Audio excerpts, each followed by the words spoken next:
Wow! Wait! Nag-double take ang assistant niyang si Gazel nang makita siya. Ikaw ba yan, Vivian? Nginitian niya ito. Yup. Late ka? Hindi makapaniwalang sabi ng assistant. Oo nga eh. Pero si Vivian ka at hindi ka nalilate ever. May first time sa lahat ng bagay. Aniya, naningkit ang mga mata ni Gazel. May iba sa'yo. Malaki. Gustong sabihin ni Vivian. Assistant niya si Gazel pero naging kaibigan na rin at kwentuhan ng mga pangyayari sa buhay niya. Ngunit sa pagkakataong ito ay ayaw niya munang magkwento. Gusto muna niyang sarilinin ang nangyari. Her one night stand. Gusto niyang mapangiwi sa salitang one night stand. Pero yun naman yun talaga, hindi ba?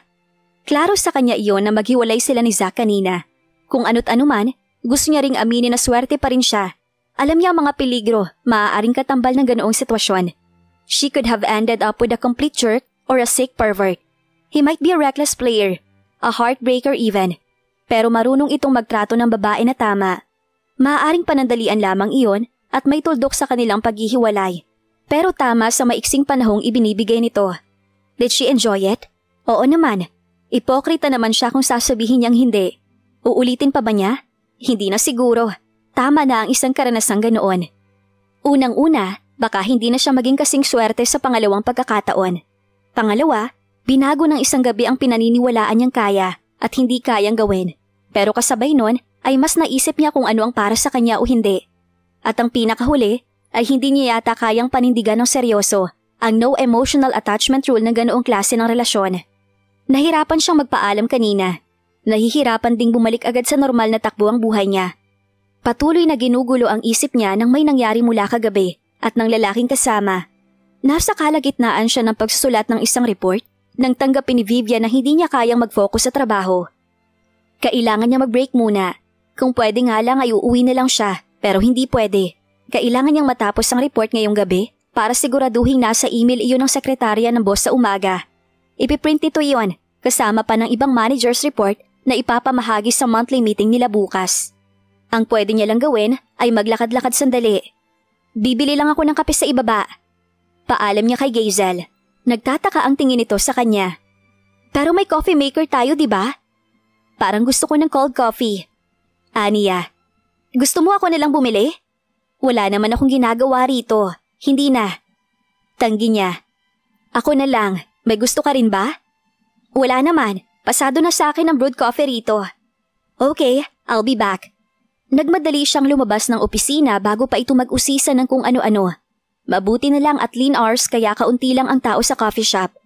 Binilhan niya ang sarili ng mocha frap, isang inuming bihira niyang ibinibigay sa sarili dahil siya ang tipong kailangan magbantay ng timbang upang hindi lumobo. Aakyat na lamang siya sa hagdanan imbis na mag-elevator para makabawi sa calories. Wala sa sariling hinahalo niya ng straw ang malapot na cream habang naglalakad. Naglalaro pa rin sa isipan niya ang mga nangyari. Pwede siyang magdahilan sa nangyari kagabi. Lasing siya at namatayan pa ng kaibigan. Sigurado may isa o dalawang makikisimpatya sa kanya. Gaga, paano yung kaninang umaga? Wala siyang excuse. Nasa tamang pag-iisip siya at walang anumang impluwensya ng alkohol na nagtulak sa kanya na ulitin pa ang ginawa niya na nakaraang gabi. Siya lamang iyon. Buti na nga lamang siyang konsolasyon. She didn't do as bad as a first-timer. Cool naman ang paghihiwalay nila. Sa palagay niya ay cool siya. Are you sure you're okay? Tanong ni Zack. Tinatanong mo ba lahat ng mga nagiging babae mo kung okay lang sila matapos yung mag-ano? Halatang nagpigil itong magngiti. Well, hindi. Pero, kasi first time ko, kaya feeling mo kailangan mo kong tanungin?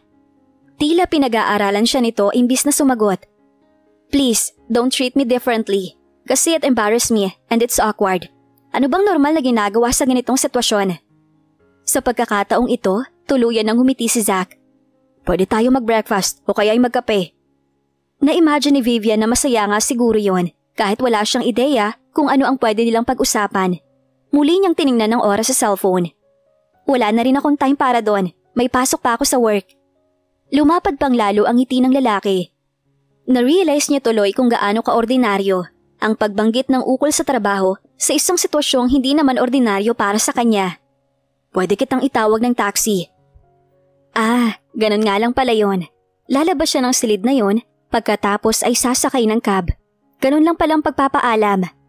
A couple be good. Aniya, nagbuntong hininga siya sa kasalukuyan. Some consolation. Nalungkot kaya siya habang nasa taxi dahil sa ideya na hindi na niya makikita si Zach. That wasn't cool. Really? Nasa may hagdanan na si Vivian nang may kung anong tumawag ng kanyang pansin. Hindi tunog ui ngayon. Pakiramdam. Pumihit siya at napatigil sa kinatatayuan dahil papasok sa pintuan ng eksaktong lalaking kanina pa laman ang isip niya. Nakita siya ni Zach at napahinto rin ito sa paglalakad. Sa pagkakita niya rito ay tila may 1,000,000 maliliit na boltahe ang tumakbo sa buong katawan niya. Delayed tuloy ng bahagya ang pagtatanong sa utak niya kung anong ginagawa nito sa opisina niya. Nag-abot-abot tuloy ang mga tanong. Bakit naroon si Zach? May naiwanan ba siya? Nakalimutang sabihin? Sandali lang. Sa pagitan ba ng kagabi at kaninang umaga ay nabanggit niya kung saan siya nagtatrabaho? Hindi niya maalala. Humakbang siya papalapit dito para alamin. Humakbang din ito palapit sa direksyon ni Vivian. Anong ginagawa mo rito? Sabay silang nagsalita. Kumunot ang noo ni Vivian. Kung tinatanong ni Zach kung anong ginagawa niya roon, malamang ang ibig sabihin ay hindi siya ang sadya ng lalaki. Bago pa nakasagot si Vivian ay may nagsalita sa kanyang likuran. Zach, you're here. Walden. Malamig ang tonong sagot ni Zach. Kilala ni Vivian ang kabatian nito. Si Walden Perez yon, VP for Sales and Marketing. Anak ng may-ari ng kumpanya. Kumbaga sa royalty, heir apparent. Magkakilalang dalawa? Obvious ba, Vivian? First name basis nga, di ba? Sigurado siya na ang sitwasyong ito ay pagpapaalala sa kanya ni Lord na hindi bagay sa kanya ang magpakapariwara. Kitams, hindi niya nga alam kung paano aarte o exit eh. Sumulyap sa kanya si Walden. Tumango ito sa kanya ng pagbati pero halatang hindi siya ang interes ng VP. Ngumiti lamang siya ng sapat upang i-acknowledge ito. Pagkatapos ay ginamit niya ang sandaling iyon para tumalikod at maglakad sa direksyon ng elevator. Deadman na ang planong exercise sa hagdanan. Ang sitwasyong iyon ay nangangailangan ng quick exit. Unfortunately, she still wasn't quick enough. Inabutan pa rin siya ni Zach. Hinawakan siya nito bigla sa braso. Natapon tuloy ang kape. Sorry. Sabi nito sabay labas ng panyo. Nakatitig lang si Vivian kay Zach habang pinupunasan nito ang braso niya. Nakakalito kasi ang mga isiping tumatakbo sa utak niya. Una, parang hindi bagay sa itsura at forma nito ang may dalang panyo. Pangalawa, bakit nito ginagamit ang panyong iyon sa braso niya? Pangatlo, pang-apat, panglima, bakit nito hawak ang braso niya? Bakit parang may kuryente sa pagkakahawak nito sa kanya? Bakit nanghihina ang tuhod niya? Anong ginagawa nito sa kanya? Anong ginagawa nito rito? Anong nangyayari sa kanya? Bakit buhol-buhol siya mag-isip? Bakit parang natatakot ka sa akin? Halos pabulong na tanong ni Zach.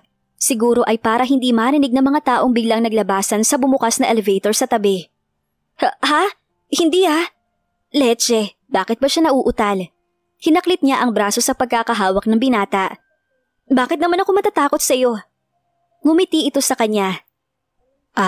Akala ko kasi nagmamadali kang lumayo dahil natatakot ka sa akin. Nagbuntong hininga si Vivian. Nagulat lang ako. Hindi ko ina-expect na makita ka dito. Basta na lang. Yeah, ako rin actually.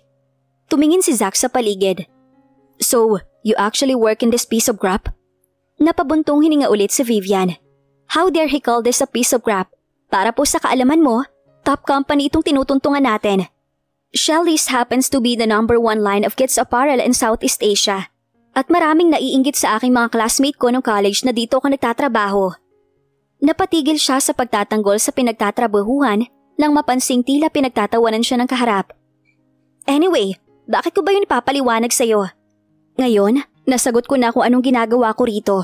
Ikaw, anong ginagawa mo rito? At bakit mo iniwanan yung boss namin dito na parang may gustong sabihin sa'yo? Sino? Si Walden? Huwag kang mag-alala, sana yun na ayaw ko siyang kausapin. Kumunot ang noo ni Vivian, tinitigan siya ni Zach. What? Nako-conscious na tanong niya. You have a lovely way of doing that. Of what?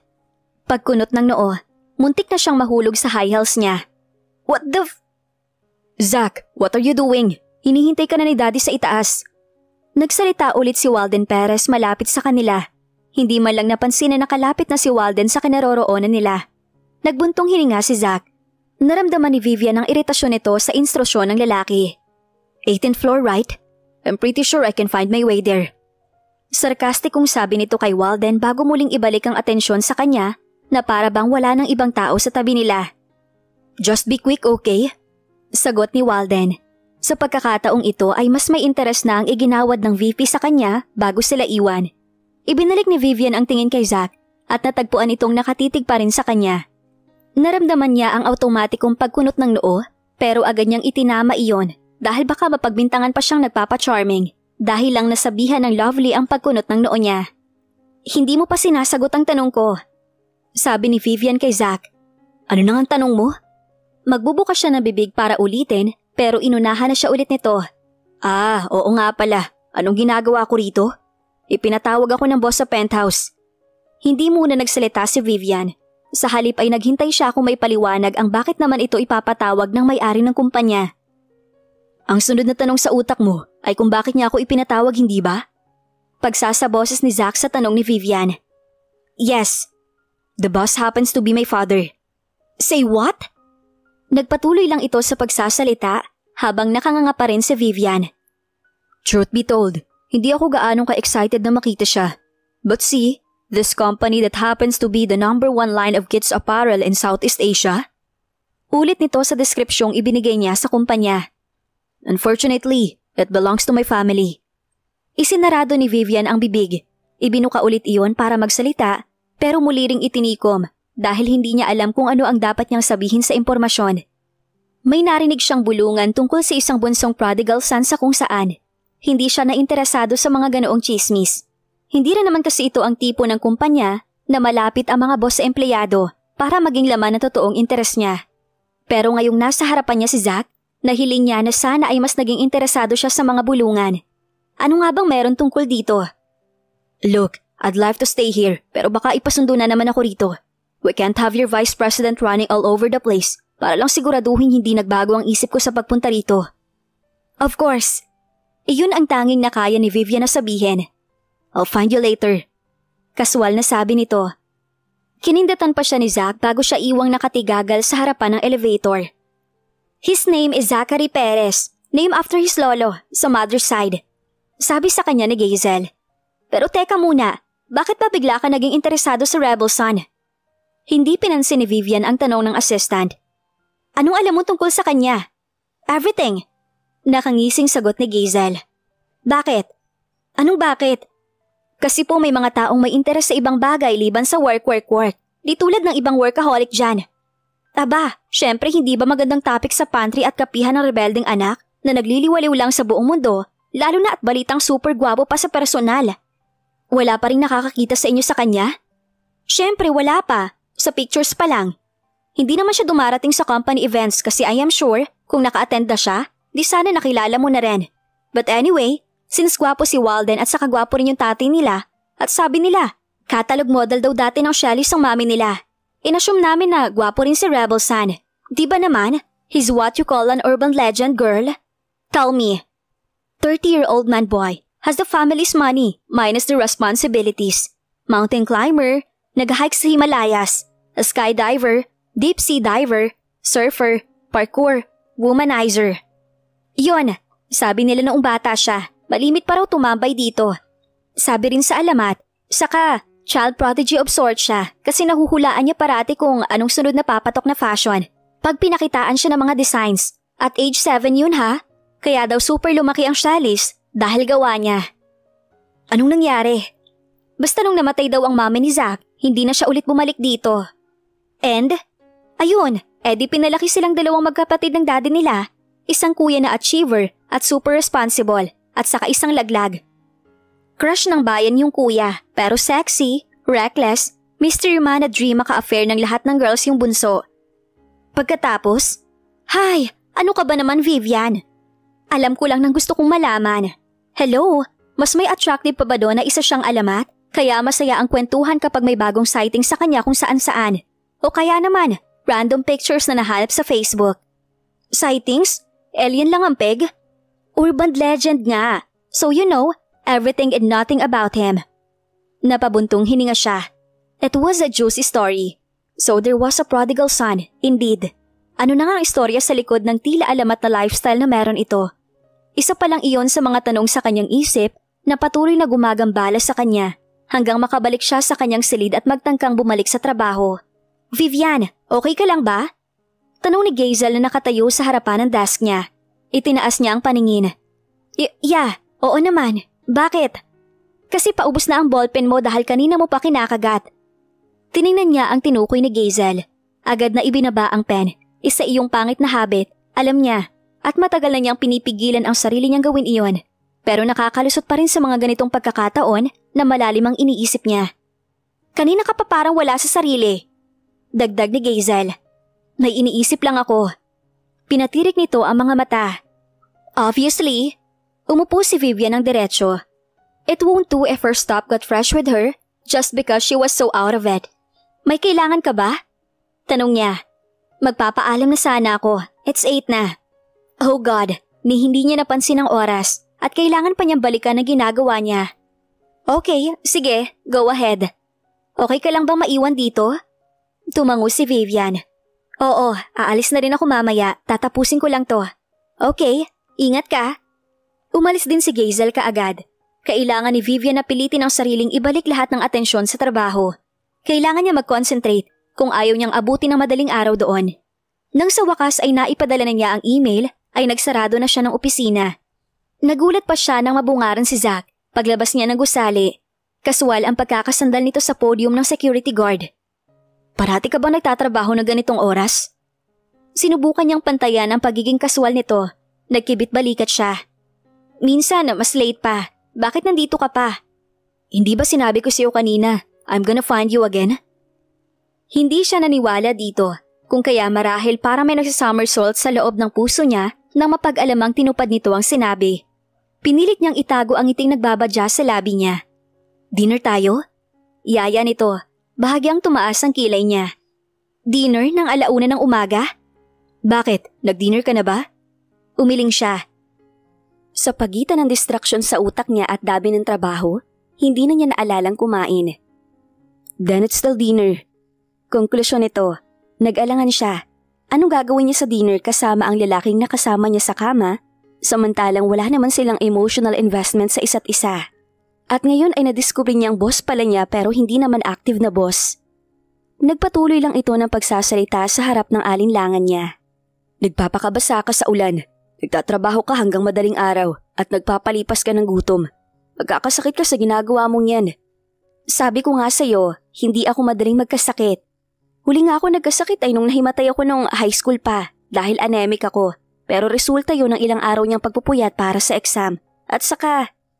Napahinto siya dahil napansin niyang pinipigil lang nitong matawa sa sinasabi niya.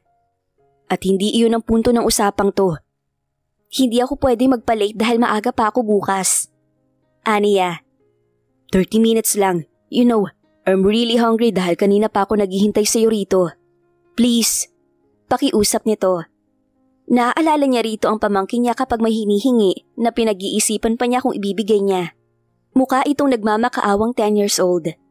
Okay, payag niya rito dahil lang sa hindi niya alam kung paano ito tanggihan. Ngumisi ito. He looked the rich, entitled brat who always get his way again. Nagbuntong hininga siya.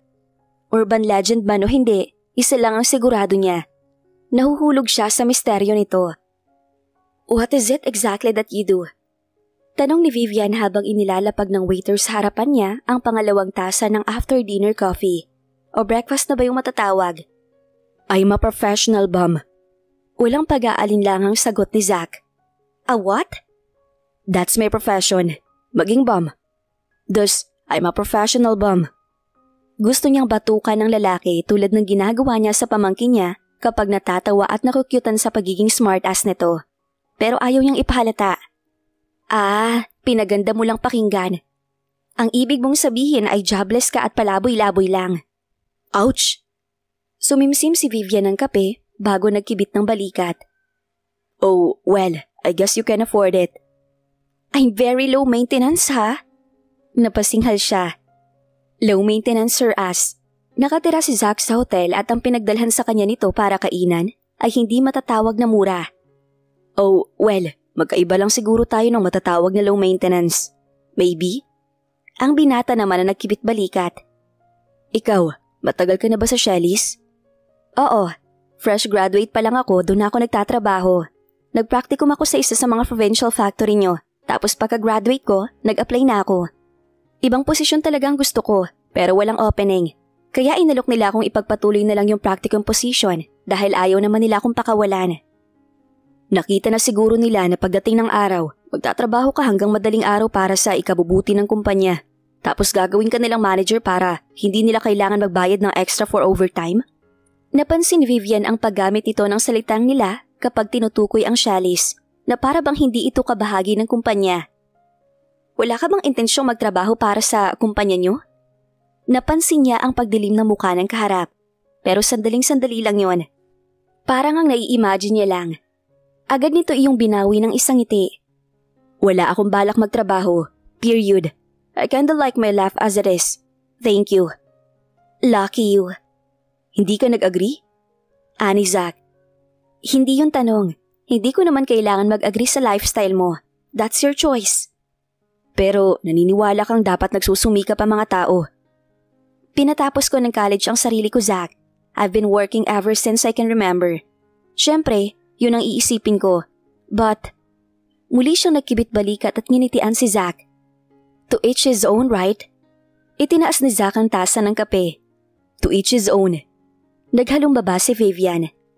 Sabi mo wala kang permanent residence kasi mas gusto mong mag-travel. Saan-saan ka na nakapuntang lugar? Nagsimula itong magkwento ng ilan sa mga paboritong lugar.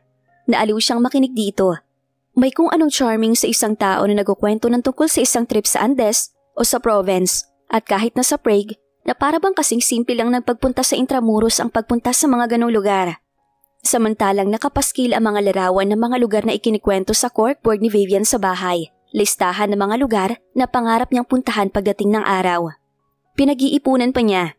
Hindi niya mapigilang matawa sa mga kwento ni Zach, lalo na yung minsang nadukutan daw ng wallet sa Barcelona bago pa man ito maka-check-in sa isang hotel. Habang naghihintay na mapadalhan ng pera, ay sinubukan ito mag-ala troubadour. Tumugtog sa kalsada para magkaroon lang ng pera. How did that work out? Tanong ni Vivian. Ngumiwi si Zach. Binigyan ako ng mga pagkain ng mga stall na malapit sa pwesto ko. Wow, ganun ka kagaling? Isang kanta lang ang alam kong tugtugin sa gitara at maganda pang tunog ng bullfrog kesa sa boses ko kapag kumakanta. Umiiwas sa mga tao maglakad sa kinaroroonan ko. Binigyan na nila ako ng pagkain para lang umalis na ako dahil nawawala na sila ng customer. Ang lakas ng tawa ni Vivian. Nasa kalagitnaan siya ng pag-order ng pang-apat na kape nang mapansing nagliliwanag na sa labas. Saka lang siya napatingin sa oras. Oh my God, 6:30 na pala. Oras na yun ang pagising niya on a regular day. Hindi na niya namalayan kung saan napunta ang oras. Mabilis siyang nag-compute. 9:00 siya dapat sa opisina. May oras pa siyang umuwi, maligo, magbihis at magbiyahe pabalik sa opisina. Kailangan ko nang umalis. Aniya sabay tayo at sukbit ng bag sa balikat. Thank you for dinner. Thank you for everything. Ginagap ni Zach ang braso niya. Ihahatid na lang kita sa inyo para mas mabilis. Huwag na, okay lang ako. Tugon niya. Ako ang may kasalanan nito. That's the least I can do for you. Tumayo na rin si Zach.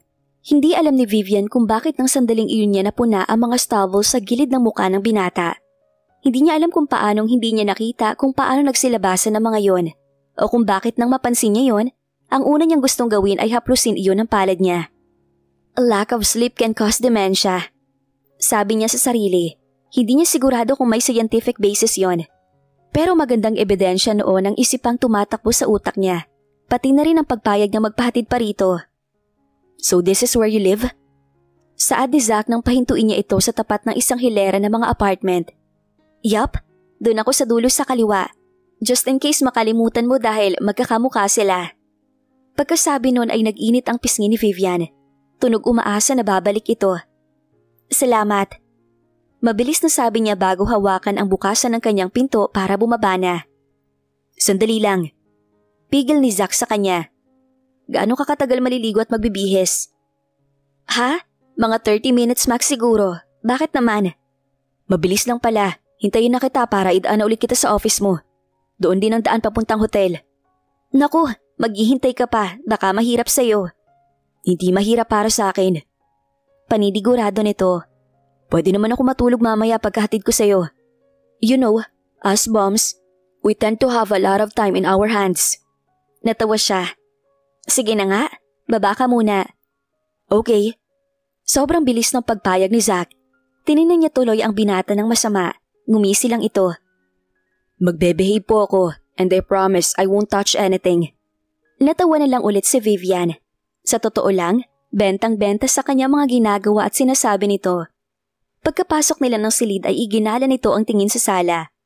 Una nitong napansin ng ilang mga sketches niya noong nag-aaral pa siya at ipinaframe ng kapatid niya para bumuo ng serye ng mga larawang nakakabit sa pader sa itaas lang ng bookshelf. Ikaw bang gumawa nito? Oo. You do designs? Yeah. Kasual na sabi niya. Nangarap din ako maging designer dati. They're pretty good. Hindi mo ba balak ipagamit? I mean, sa Shelley's? Ha? Hindi ko na lang siguro naiisip. Nag-retire na ang ambisyon kong yon bago pa man magsimula. O siya, dito ka muna. Kailangan ko na talagang magmadali dahil baka maliit na naman ako. Iniwan niya itong nakaupo sa sofa ng kanyang maliit na sala. Simple lang ang bahay niya, pero malinis at maayos lahat ng naroon.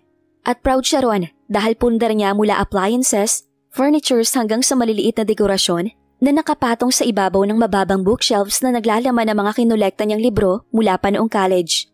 Dahil nasa ibaba ng apartment ang banyo at nasa itaas ang kwarto, dinala na niya ang damit para doon na magbihis at para hindi kailangan dumaan kay Zack na nakatuwalya lang matapos niyang maligo. Tinutuyo pa niya ng tuwalya ang buhok nang lumabas at maabutan si Zack na natutulog sa sofa. Nakahilig ang pisngi nito sa armrest at nakayakap ang isang braso sa throw pillow. Lumapit si Vivian na may intensyong tingnan lang kung hindi ito mangangawit sa posisyong iyon. Hindi sinasadyang napatigil siya ng matagal upang titigan ng lalaki. Sa isang banda, nakakapanibagong pangitain ng may natutulog na lalaking hindi naman niya kaano-ano sa loob ng bahay niya. Sa kabilang banda, bakit ba parang gusto niya ang pangitaing iyon? Seriously, Vivian? Biglang nagmulat ng mata si Zack at nahuli siyang nakatayo roon.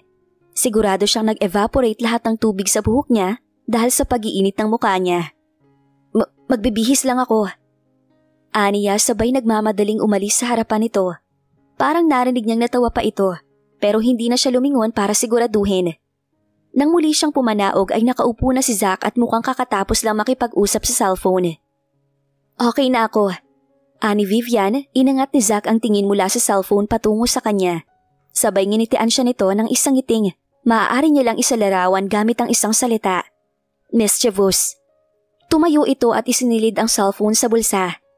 Let's go. Halos hilahin siya nito patungong kotse. Nang lagyan siya ni Zack ng seatbelt, pakiramdam ni Vivian ay ginapo siya, like she was some captive. At ilang minuto lang ay nadiskubre na hindi naman pala mali ang pakiramdam niyang yon. Nalibang siya sa pagpapatawa nito at sa mga kwento kaya hindi niya agad napansin ang kanilang dinaraanan. Nang una niyang mapansin ay nagduda pa siyang baka shortcut lang yon. Pero kalaunan ay nasigurado na niyang nasa maling daan sila. Hindi to papuntang office. Puna ni Vivian. Ngumisi ang binata. That's because hindi tayo sa office mo pupunta. Ano? May iba tayong pupuntahan. Are you crazy? I have a meeting in 30 minutes. Nagpapanik na sabi niya. Di ba napadala mo na yung report mo? Oo. At sabi mo, boring naman yung meeting. Oo naman, pero... Sabi mo rin, kalimitan, pwede na lang basahin ang mga kopya ng report at saka minutes of the meeting solve ka na. Oo naman. Sang-ayon niyang muli, bago niya naisip na lalo lang niya itong binibigyan ng bala sa kung anumang plano nito, sa kakasang-ayon niya sa mga sinasabi nito. Pero hindi pa rin ako pwedeng mag-absent. Bakit? Anong bakit? Dahil kailangan ko maging naroon sa meeting na yon. Bakit nga? Kasi nga, required lahat ng managers na mag-attend. At saka, hindi pa ako uma-absent sa meeting na yun, no? Not ever. Oh, yun naman pala eh. Di I'm sure hindi sila magagalit na mag-absent ka minsan. Zack! Relax.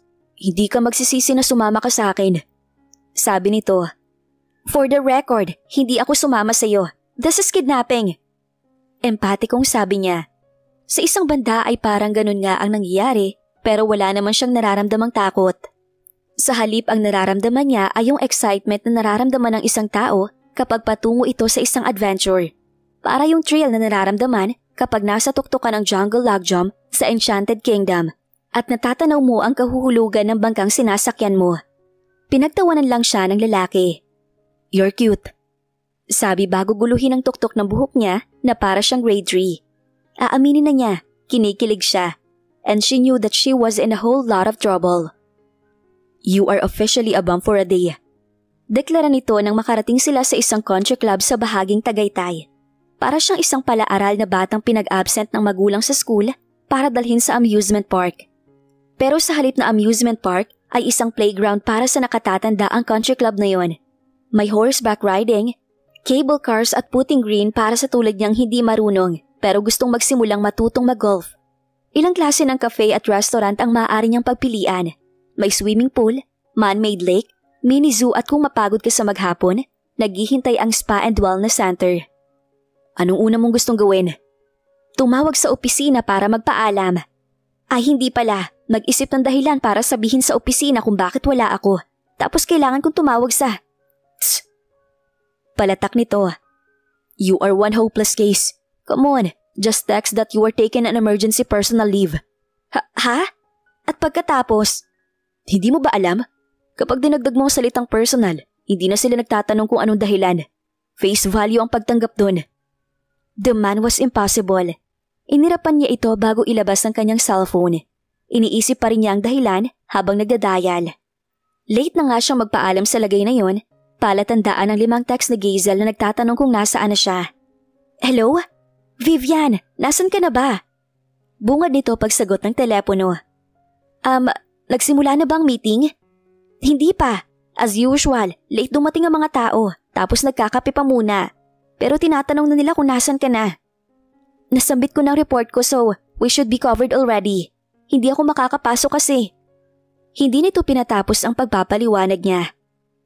"Ayan, sumenyas na yung malditang sekretarya kung nasan ka na raw. Anong sasabihin ko?" Tanong ng assistant na nagpapanik sa sitwasyong halatang hindi kinasanayan. Sumulyap siya kay Zach, nakatingin pa rin sa kanya at tila naghihintay kung anong sasabihin niya. "I have a personal emergency." Sabi niya sa kausap niya sa phone. Kailangan niyang takpan ng mouthpiece ng cellphone para hindi marinig ni Gazel ang biglang pagtawa ni Zach. Lalo niya itong inirapan at saka tumalikod dito. "Anong meron?" Tanong ni Gazel. "You are not supposed to ask kung ano yon kasi personal nga, di ba?" Sita niya rito. "Sabihin mo ikaw muna ang representative ko sa meeting at siguraduhin mong makakakuha ka ng malinaw na minutes of the meeting. Yung maiintindihan ko kung anong eksakto lahat ng pinag-usapan nila." "Okay." May alinlangang tugon nito.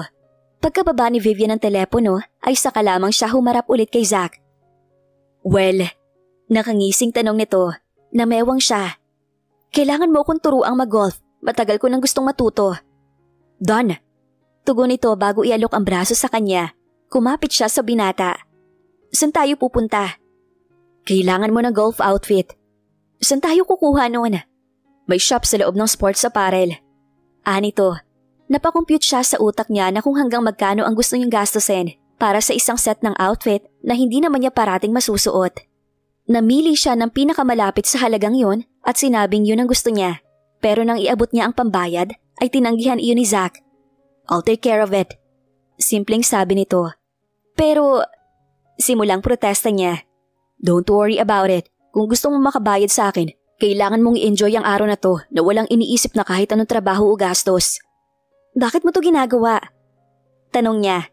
Nag-isip ito sandali pagkatapos ay dahan-dahang umiti. "Personal emergency." Kapag dakay sagot nito, "Zach?" Tumawa lang ulit ito ng malakas. Alam niyang hindi na siya makakakuha ng paliwanag dito. Pero siguro may mga bagay na ganun lang talaga. Hindi hinahanapan ng masyadong paliwanag o dahilan. Ine-enjoy na lang while it lasted.